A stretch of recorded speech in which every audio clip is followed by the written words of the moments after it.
so much. Yeah, thank All right, you. I yield. Thank you, Senator Also Brooks, our senator from Kansas, who's a little humbler this week than he was 2 weeks ago.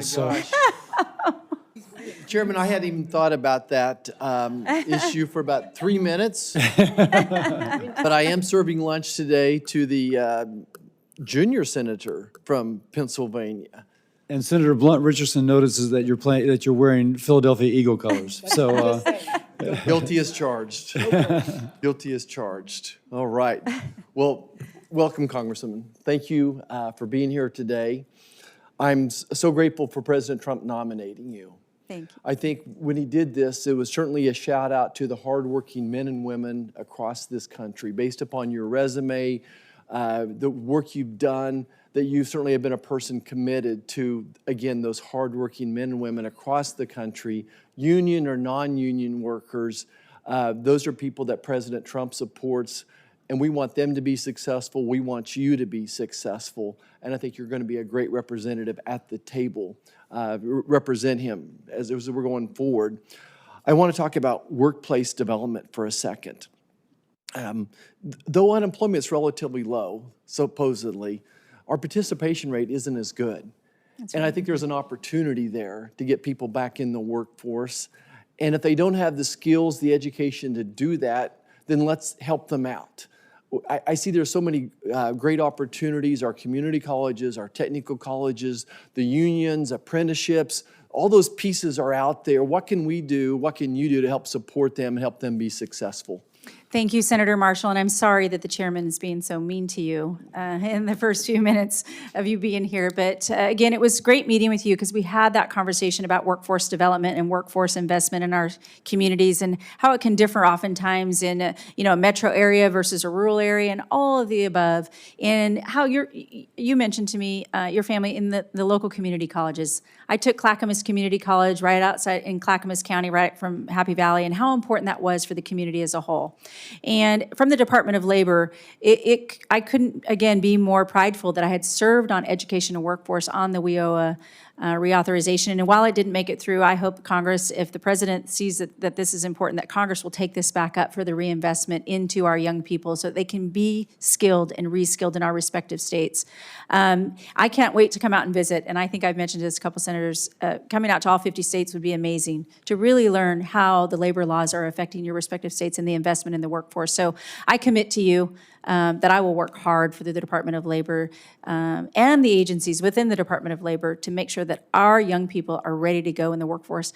And I also know we talked about the average age of a community college entrance is 27 years old. Sometimes people are looking to upskill or get another certificate so they can stay in their communities where they're raising their families, and that's their investment. So I look forward to making this wholeheartedly a pillar of the Department of Labor is workforce investment and development. More flexibility in the Pell Grants would be a step forward. And we worked on that also in workforce and sponsored that bill. We did it for pilots, young pilots, but certainly that was important. What about how can you better work with state agencies? Well, oftentimes the Department of Labor and the federal-state partnership is key and sometimes forgotten.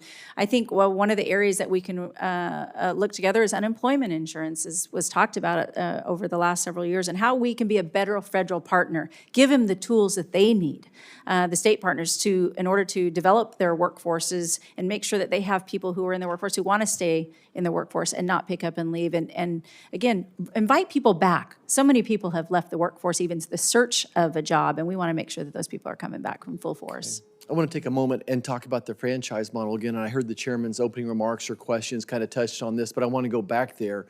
In my mind, what the franchise model has done is helped many people achieve their American dream of owning their own business and being successful too. That's right. And I think it's been a great opportunity, especially for women, for minorities, for veterans as well.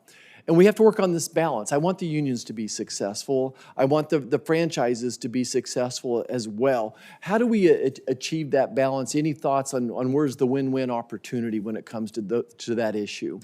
Well, a lot of times the reference is to the gig economy and understand the franchise model as well. And I support that the efforts of, the franchise model as it does allow the flexibility for business owners to determine, do they want to be in business for themselves? Do they want to, work for somebody else?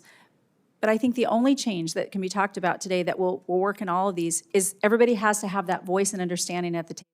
One of the reasons the president nominated me, and then it's kind of been mentioned, but it's not always that we're going to agree on both sides, but we're going to be understood, that they will have a voice. That's the difference this time, that I want everybody at that table to have that voice and what is valuable to them and their membership or them and their employees or a business owner when they're struggling.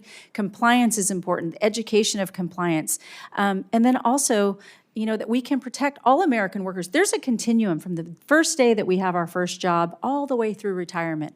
Wherever a worker is or a retiree is on that continuum, they should be respected for the hard work that they've put in.